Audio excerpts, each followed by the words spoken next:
जो कि भारत की सबसे गंभीर समस्या है।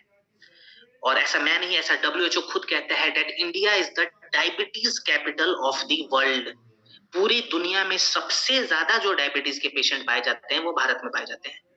आईडीएफ का प्रोजेक्शन बता रहा है कि भारत में 2030 आते आते 100 मिलियन से ज्यादा डायबिटीज के पेशेंट हो जाएंगे और 50% लोगों का जो डायबिटीज लेवल है वो बहुत ही ज्यादा अनकंट्रोल हो जाएगा। माने उनका शुगर लेवल एवरेज में 450-500 तक चला जाएगा, जिसके कारण बहुत सारी बीमारियों का खतरा बढ़ जाता है। एग्जाम्पल के तौर पे मोस्टली डायबिटीज पेशेंट में एक शिकायत आती है कि उनका जो यूरिन है वो बहुत ही फ्रीक्वेंटली होते रहता है। ये सीधा सीधा इशारा कर रहा है कि उस व्यक्ति का किडनी धीरे धीरे स्लो डाउन हो गया, काम नहीं कर रहा। सेकेंड, डायबिटीज की वजह से हमारे ब्रेन रिलेटेड भी एक समस्या होने लगती है जिसको हम कहते हैं डायमेंशिया, जहाँ पे इंसान छोटी छोटी चीजों को याद नहीं रख पाता, शॉर्ट टर्म मेमोरी लॉस की समस्या है वो। डायबिटीज की वजह से हमारे आंखों में भी प्रॉब्लम आ सकता है जिसको हम कहते हैं ग्लूकोमा।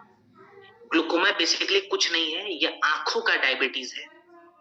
तो इन सभी फैक्टर्स को देखते हुए हमें डायबिटीज को बिल्कुल भी हल्के में नहीं लेना चाहिए। बहुत सारे लोग स्टार्टिंग में इग्नोर कर देते हैं, लेकिन बाद में वही लोग पछताते हैं, बोलते हैं कि सर हमने तो 5-5 साल 10-10 साल एलोपैथी की मेडिसिन खा ली, डॉक्टर ने कहा डोज बढ़ाते रहो, लेकिन ठीक नहीं हो पाएगा।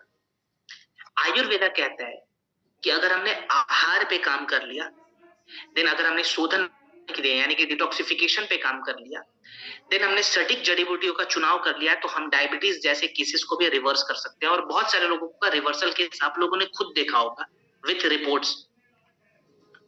सो यहाँ पे रिवर्सल के लिए जो जो जड़ी बूटियां चाहिए वो सभी हमने डाइबोडॉक पे ऐड करी हुई है।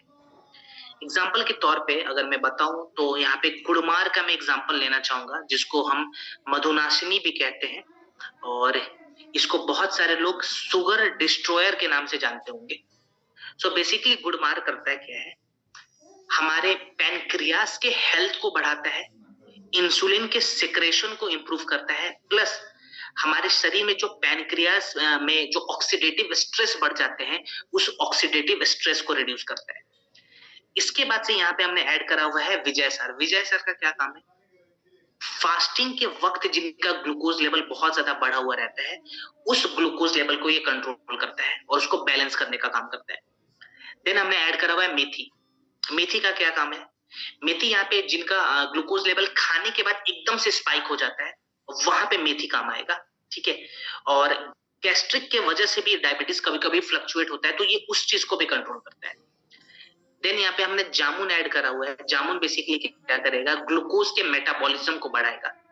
माने जो भी आप कार्बोहाइड्रेट ले रहे हैं शरीर में, ठीक है, चावल की मदद से, रोटी की मदद से जो कार्ब आप डालते हैं बॉडी में, उस कार्ब को ग्लूकोज में बदल के तुरंत एनर्जी में जो तब्दील करने की जो प्रोसेस है उसको ग्लूकोज मेटाबॉलिज्म कहते हैं। उसको इंप्रूव कराने के लिए हमने जामुन ऐड करा है। और लास्ट में ऐड करा हुआ है करेला। करेला क्या करता है, ये हमारे ब्लड के थिकनेस को रिड्यूस करता है, ठीक है। डाइबोडॉक का डोज क्या रहेगा और खाने पीने में क्या क्या चेंजेस करने हैं, तो प्लीज आप लोग डोज के साथ साथ एक बार डाइट के बारे में भी जरूर नोट डाउन करें, ठीक है। बहुत सारे लोगों को इसलिए मैं ट्रैक कर रहा हूँ कि आप लोग लिख रहे हैं कि नहीं, तो 80% लोग लिख रहे हैं, तो प्लीज आप लोग नोट डाउन इस चीज को भी जरूर करेंगे। 10 से 15 ml डाइबोडॉक खाना खाने के 1 घंटा पहले 1 कप गुनगुने पानी में मिलाकर दिन में 2 बार पिए।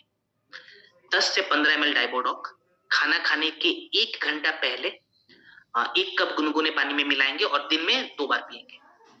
डाइबोडॉक हमने पी लिया, ठीक है। अब खाने में चेंजेस क्या क्या लेने, क्योंकि आहार पे काम जरूर करना है यहाँ पे।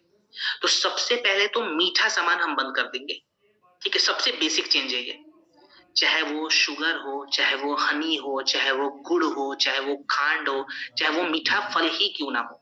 बहुत सारे लोग बोलते हैं सर ये तो नेचुरल स्वीटनर है, ये तो हम खा ही सकते हैं, लेकिन नेचुरल स्वीटनर भी हमें नहीं खाना अभी, तो सब चीज बंद। दूसरा, जिस खाने से हमारा ग्लूकोज लेवल एकदम से स्पाइक होता है वैसे खाने को रिड्यूस कर देंगे, बंद नहीं करेंगे लेकिन कम कर देंगे। जैसे आलू, आलू हमें कम खाना है।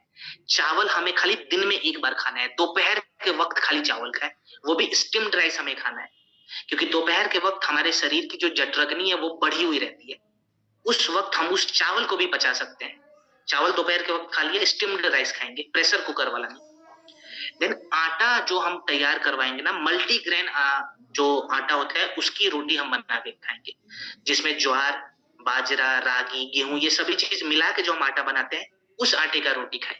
और आटा बहुत महीन पिसा हुआ ना हो, इस चीज का ध्यान रखेंगे। पानी पूरे दिन में 3 से 4 गिलास पीना है। फाइबरस फूड ज्यादा खाएंगे। और एक छोटी सी जो बात है उसको सब लोग अप्लाई करें, स्पेशली फैटी लिवर वाले पेशेंट, डायबिटीज वाले पेशेंट और ओबेसिटी वाले पेशेंट। हमें क्या करना है, दोपहर के भोजन से आधा घंटा पहले 200 ग्राम सलाद खाना है। जो सीजनल सब्जियां मिलती है उसका सलाद बना ले, और 200 ग्राम सलाद दोपहर के भोजन से आधा घंटा पहले खाएं। ठीक है, ये अगर छोटी सी पॉइंट अगर आपने ऐड कर ली प्रोडक्ट के साथ साथ, तो आपको मैजिकल रिजल्ट मिल सकता है। ठीक है, तो इस चीज का ध्यान जरूर रखेंगे।